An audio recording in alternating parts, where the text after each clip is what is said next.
Resident Evil Requiem has just been out for over a week now, and I feel it is now a long enough period of time for me to gather my thoughts about this title and present it in a review format or rant for you all to enjoy. I will preface this by saying that I will be starting initially as a spoiler-free review and then moving into some spoiler territory, mainly into explanation of gameplay elements and some story-related rants later. I will make sure to amply warn you for when this is to occur, so you are now forewarned. There is a lot here to unpack, so first off let's get into a spoiler-free synopsis of the story. Being the 9th mainline installment in the franchise and of course occurring after the events of Resident Evil Village, the story revolves around a young FBI analyst named Grace Ashcroft who is in the middle of investigating mysterious deaths relating to the survivors of Raccoon City. She is assigned a task to investigate a hotel which holds traumatic and deeply personal meaning to her in the past. And at the same time, returning boy of many quips Leon S. Kennedy is also investigating similar occurrences and, with being a survivor of that outbreak all those years ago, is succumbing to what appears to be a disease of some kind. Events occur and the game flips back and forth between these two characters throughout the entire of your game time. It's a serviceable narrative that takes elements from all around the franchise and sort of creates a greatest hits if you will, and for the most part it works. My biggest gripe for this franchise is a lot of the emotion and horror is hidden away within lore files and, as the saying goes, you should be showing rather than telling, and that just all that happens here is just tell.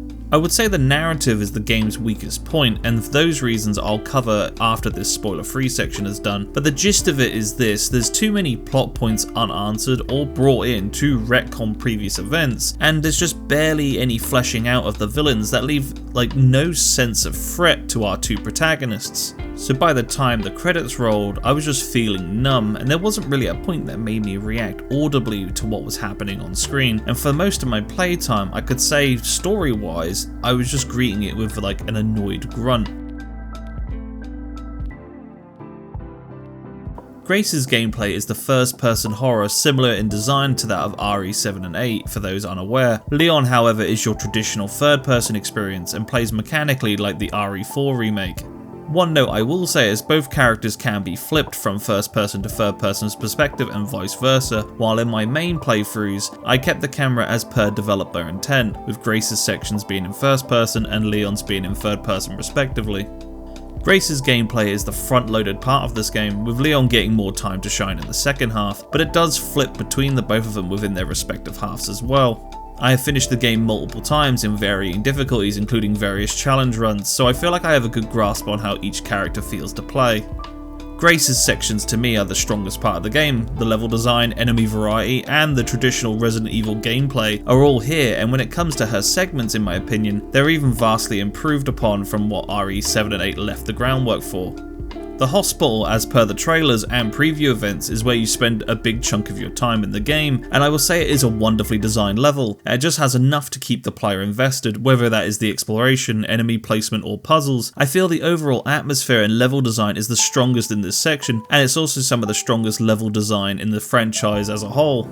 The star here is also the distinct classes of zombie, which Capcom touted as zombies who have had a little bit of their former lives still ingrained to them post-transformation. This means some continue their daily tasks like their profession was, or exhibiting distinctive personality quirks. Now while this is nice, I won't sugarcoat this. It is fun to experience singing zombies or ones agitated by lights, but it's short-lived and these bespoke zombies really only apply to this location of the game. When it comes to Leon's sections, while there is some enemy types, it's mostly treated as traditional mindless zombies. On top of these bespoke zombies for Grace, she also does deal with two stalker type enemies in the form of the girl, as you have seen in trailers, who is basically an unkillable person, and Chunk, who is a very morbidly obese monster that roams the halls, but this one can be taken out with precision.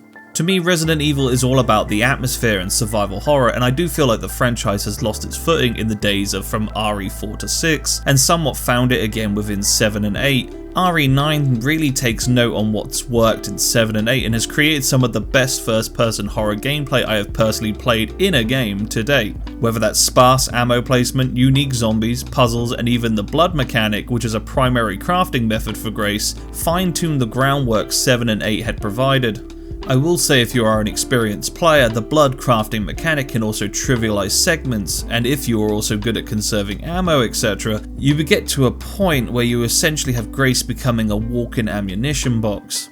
Leon's sections, however, as stated above, are like RE4 mechanically wise. Some would prefer this approach, and if that's the case, this may be what makes the game for you. Leon has a much wider array of weaponry in comparison to, say, Grace. On top of the gun selection, Leon has moved away from knives to a hatchet this time for his melee and parrying needs. Also to note, the hatchet can now be infinitely sharpened and doesn't suffer from breaking like in prior games with knives.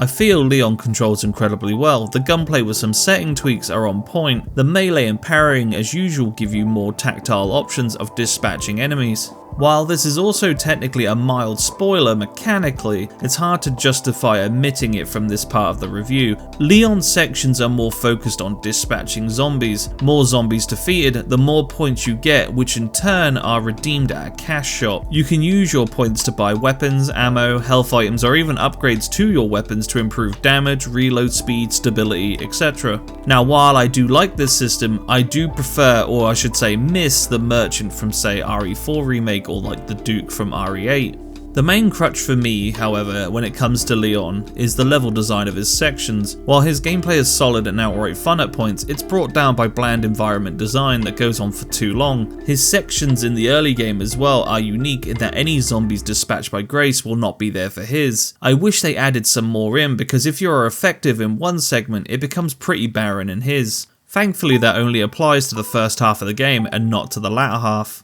I will go into aspects of this later when I discuss more minor spoilers, but for now I just want to put forth my opinion in a simplified manner for the spoiler-free section of this game.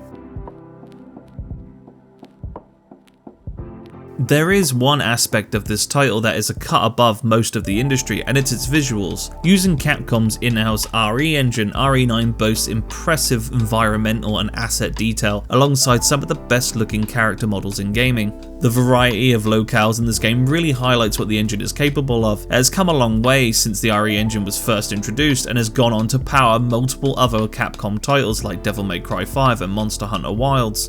The hospital is well realised with winding corridors, a wide array of rooms expected in this setting, and also some of those quirky rooms that just scream RE1 level design for a new era. Asset quality in regards to weapons and interactables is high, and playing the game on a base PS5, performance was 95% of the time in a perfect 60 FPS, with only a noticeable frame rate drop being very few and far between in a latter portion of the title. Now, if you want to go gawk at the visuals and performance consistency, I would recommend you go watch Digital Foundry, whose sole purpose is to dive under the hood of games and present in a well thought out way the lows and highs of the titles they cover. However, it's not all consistent. Leon's later sections is the weakest part of the visual package. It isn't a spoiler for those to have followed the title since the announcement that you are returning to Raccoon City in this title. For me personally, it's the drabbest part of the game. It doesn't have anywhere near as much character due to it being, well, a remnant of civilization at this point. However, I feel like that doesn't mean it's an excuse for being a rather plain to look at, and it overstays its welcome, especially on multiple playthroughs. Raccoon City is such an important location to this franchise, and RE2 and in some respects RE3 Remake, they still made the torn apart city look distinct and have a distinct character. That isn't to say all of Leon's sections suffer from this drabness. There are sections where the atmosphere is on point and the lighting is deliberate in adding much needed tension. I think it succeeds in this most of the time, even though we know Leon is essentially an unstoppable killing zombie machine, compared to, say, the stuttery newcomer that is Grace. On top of the visuals, you have impeccable sound design. I played the majority of my playthroughs on my Sony XM4s, and it was a pure delight. Sound effects were crisp, layered and crunchy. The music is subtle in most of the game, but it's placed appropriately like the traditional safe zones and some story-centric points, making nods to previous entries. I genuinely felt Capcom have done a fantastic job, and it set a new standard for me about how first-person horror games especially should follow suit when it comes to use of sound and sound design as a whole. On top of sound, we must of course talk about the voice acting, because it's really good. I would not be surprised if Angela Santambano, who mocapped and voiced Grace Ashcroft, wins Best Voice Actor at the Game Awards this year. Alongside her, of course, is her co-star Nick Apostolidis, reprising his role as Leon from RE2 and RE4. Nick also does a fantastic job in delivering once again quippy one-liners and some really emotionally strong performances later in the story. I think the only disservice to them both is mainly the writing not giving them too much to play with. It has strong moments, but it definitely suffers from more telling instead of showing, and retconning aspects to allow for story beats to just genuinely exist. How you react to these moments will be different from fan to fan, but for me there was a lot about this that needed more meat on the bone than what was really given on screen. One big downside as well is the amount of extra content. As per tradition, you can beat the game and use challenge points to buy weapons, concept art, or things like infinite ammo to make subsequent runs faster. But that's all there really is. There is no mercenaries mode at launch, and it's unclear if a mode like that is coming. And as of the time of this review and video, they did state a minigame of sorts will be added in May alongside a story DLC expansion, which is both welcoming additions, but until we know what they are, I will refrain from commenting, as well as the story DLC is only just entered production, so it's going to be a long time before that comes to fruition. I think for a full price title, the game is definitely on the light side of content wise. I beat the game only missing 5 files and 6 raccoons. Yes, those little collectibles are back in this title, and this took me around 9 hours and 30 minutes on standard modern difficulty, which is a little on the light side, and not having really anything else to chew on besides replaying. I feel it should be expected now that games pack in a little bit more for players to mess about with, but that's just me. So to bring the spoiler-free aspects of this review to an end, before I go on to a rant about aspects of gameplay and story, the game is a solid experience, don't get me wrong, but it's not great. It's still a very good time, and that's okay. You can't go wrong with picking this title up if you are a fan of the series, or even if you just want to experience the franchise for the first time. It does a good enough job of explaining things as to not make you feel lost, and when it comes to its story, I think either end of the spectrum will still come out and enjoy this title respectively. You have some competent third-person action alongside some industry-leading first-person horror moments wrapped up in a pretty balanced package overall. So if I was to score this, I would be looking at around an 8 as the fairest I can be, but more of a personal 7.5 out of 10. Resident Evil Requiem is worth the play, and if you're on the fence, I would say wait for the DLC to arrive and inevitably the gold edition like in RE7 and 8, or just a sale in general, unless of course you're a fan and you're already likely playing or planning to pick this up.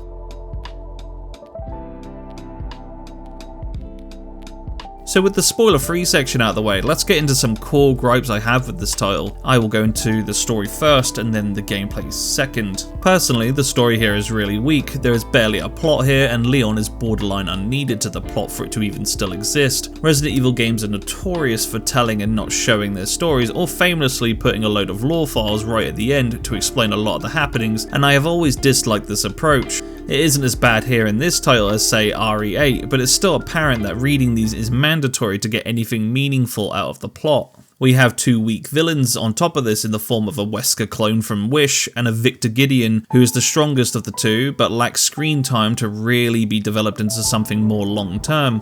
Leon is also a character that doesn't have enough meat on the narrative bones for him to really be there. He is driven by survivor's guilt and wants to investigate the disease afflicting Raccoon City survivors in the hopes he can cure himself, and also Sherry, who is here folks from RE6, but is barely featured. We aren't going to talk about the consistency of having a character who is suffering from T-virus affliction well after core cast members like Rebecca, Barry and Chris, and then not having them mentioned in any capacity besides a parting line of "Where is Chris?" at the end of this game. The story for Leon until right at the end consists of him constantly having to track down Grace. It's find Grace, gets split, finds Grace, splits, need to find Grace. It gets really boring, and I feel like it would have been a much preferred experience if Grace just being the core protagonist like say Ethan in RE7 and 8. While I like Leon as a character and his quips and character moments in the later sections of the game bring some depth, they are ultimately quite shallow overall. Basically, the big plot point of Grace is important to the bad guys Zeno and Victor Gideon because she should know the password to Spencer's last hurrah, which isn't a bioweapon but is an all cure, which this is all located in the center of Raccoon City because the original bombing of RE2 wasn't for the outbreak, it was a cover up for this facility that housed this all cure. It's clearly written as a retcon of the events just for it to otherwise exist, as this plot really doesn't make sense if if this was to actually occur naturally. So did they not remember in RE2 that there was another lab like right next to the lab they were at, or did they forget about this existing or mentioning it at this point? And also there is an orphanage that is what we visited with Sherry in RE2 remake, and if we could just go back in time and say, go down into the ground, you'll solve all your problems. This is where you start nitpicking. Grace also has the most character depth. She loses her mother, or I should say non-biological mother, Alyssa Ashcroft of Resident Evil Outbreak Origin, to a crazed killer, and is then assigned a task, which she takes, to go back to a place of traumatic happenings with no backup of any kind. Later on, she is given a side character in the form of a blind child, Emily, who looks distinctively like her as she was as a child, and she has to rescue from this game's stalker enemy at some point in the story. The problem here is a surprise that is shocking and ultimately retconned by the end. Emily dies inflicted by wounds by a helicopter crash when they try to escape, only to mutate on screen into a baby-like creature which Leon arrives to put down, or you can choose not to put it down but it is scripted anyway. I feel like this is a good scene initially, as it gives Grace's character an understanding that there is consequences and sacrifices that happen in line of the field. However, this is retconned at the end of the game when Leon tells her, when they have this all cure, that they can save Emily. She questions him and he retorts that he never hit any of her vitals. Leon, my man, I made sure that thing did not move at all with how many shots we fired. This retcon and reversing really watered down and removed one of the big character building moments from Grace, and I don't quite forgive the game for doing it. I feel like my biggest complaint extends more into the narrative of nostalgia bait that this game provides, or latches on with. Raccoon City is a nice place to be at initially, like I said earlier in my review. I felt the location though goes on for too long, in that it's the more you spend there so much time wandering around this desolate city ruin in broad daylight. I really wish they added some atmosphere in, going back into maybe a nighttime or an overcast with some rainy aesthetic, like from the opening of the game. It would just add a little bit more character back to the city, a little bit of a nod back to RE2 and 3's interpretation of the dark, desolate, rainy atmosphere that was provided. Naturally, you also go into the RPD and also the orphanage, which are basically asset reuse for the most part from RE2 Remake. Speaking of asset reuse, while I'm all for saving time in development, this screams more last-minute decisions and directional change than intentional. Let me explain. RE9 initially was a vastly different project. It was originally intended as an open world multiplayer title, and this tracks with how Raccoon City is laid out and its vast scope design, but it's just too empty and barren when played in a single player setting, so it really feels like this was a last minute turn. We needed to make use of assets, and this was the best they could come up with on such short notice. On top of the fact that Grace was not even in the title, it was just purely Leon. However, the devs came to the conclusion they couldn't insert Leon into a horror environment and scare him after how much of a character arc he has been through and how much of a badass he is. So once again, returning to asset reuse, we have previous bosses in the form of Mr. X, Lickers, and a complete reuse visually and mechanically of the Nemesis final form boss fight from RE3 Remake. Now I'm sure there's other things I have missing out of what they've been reusing, and this can be considered nitpicking, but bigger fans of the series will probably likely appreciate these aspects. For me, though, it felt a little last minute of a rush job than, say, thoughtfully planned out. Gameplay wise, I prefer Grace's sections to Leon's. While I don't dislike Leon's gameplay, I feel at this point he has indeed taken the threat or urgency out of the title. For me, RE1 to 3 and 7 would be what I would consider survival horror, whereas 4 to 6 leaned into that action horror, or in some cases just action adventure with zombies as a sprinkling, I guess. Leon is able to parry almost anything, roundhouse kick everything, and is a one-man army, and with his upgrade system being point-based, it felt like you were just playing an arcade game, closer to feeling of RE6, and with my experience of RE6, the less of that, the better. Replayability is at the core of a Resi title, and for me, who has played the game 4 times now, mainly for speedrunning, there are sections that were fine for the first time, but are horrid for replays. Grace's sections are solid until you enter the basement and you have to get 3 electric cores to help rescue Emily. It's a lot of back and forth, and being stopped at moments by scripted interruptions by this game's stalker enemy. It also extends into the last time you encounter her, which is where you have to go sneaking around and turn on 3 switches to open a roof hatch in the hopes that the light will finish the creature off. These moments, while tense in a first play, are really frustrating on additional plays. The scripted interruptions take away a lot of the tension when you know what to expect, and it just turns it into sheer annoyance. In regards to Leon, Raccoon City is part great to play and part too long. The core objective here is to get 3 parts to a detonator before you can proceed on to the center of the city. Of course, these parts are placed on rooftops completely separate from each other, and it really doesn't make sense as to why this is the way it is. Once again, you appreciate this level somewhat on a first playthrough, but it becomes really tedious upon replay. I feel like the lack of time of day or progression or weather really makes the broad daylight city ruins look drab, bland, and tedious after the few hours you're there.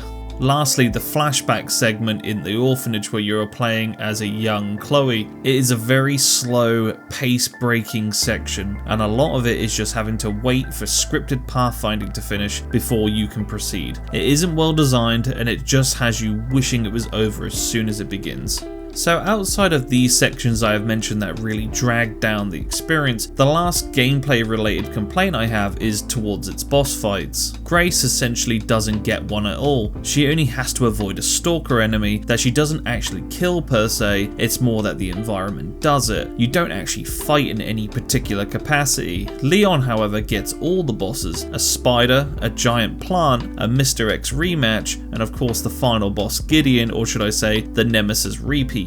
There isn't much to say about these fights, and generally I think they are some of the weaker moments, and this is coming off of playing RE2 Remake, 8 and 4 Remake recently. I can safely say most of the fights in those games are much better than what was on display here mechanically and visually. Did we also just forget to mention that there's the over-the-top bike chase sequence with zombie dogs and a rocket launcher firing Gideon that ends with a gun jousting section? Sorry, I just glanced over that, but this exists. Coupled with the fact Leon miraculously lands a bike over a jump so large it begs to question what the bike's made out of. However, it did grace us with well choreographed set pieces and cinematography which was on point. It's moments like this that remind me of RE6 for better or worse. However, here I'll forgive it a little bit more because at least it looks and plays far better than any of the bombastic segments in RE6 itself. So once again, a lot of this could be considered nitpicks or minor complaints, but when I see a lot of folks saying that this is a masterpiece, I feel that they are very much glossing over aspects that have been tackled better mechanically, narratively in previous entries.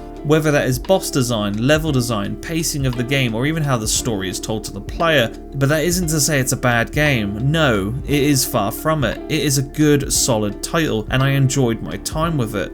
I've put in multiple playthroughs back to back because I did something similar with RE2 Remake and RE8. I wanted to see how quick I could go on casual mode with infinite ammo and the like. I have gotten my money's worth here, but I will say this with a hand on my heart, while I enjoyed my time from beginning to end, there wasn't really a moment where it made me go, wow, like this is awesome. Or like, you know, do that Leonardo DiCaprio meme of like clicking your finger and pointing at the screen, recognizing a moment. It may be that I am not a complete Resident Evil superfan, but I have played all of the mainline entries now besides some of the spin-offs. I feel like I have a grasp on what the franchise was and has turned into. I will compliment the duality of gameplay styles with this game, and wouldn't be opposed to them doing more of this in the future. I just feel this game needs a stronger plot to tie it all together, one that also doesn't even include a lot of other core relating cast members which are being sidelined or barely even a mention. Now on a personal score, I would put this at a 7 to a 7.5, but I gave it an 8 because I know the average player would find this more enjoyable than I would in this instance, and that's okay.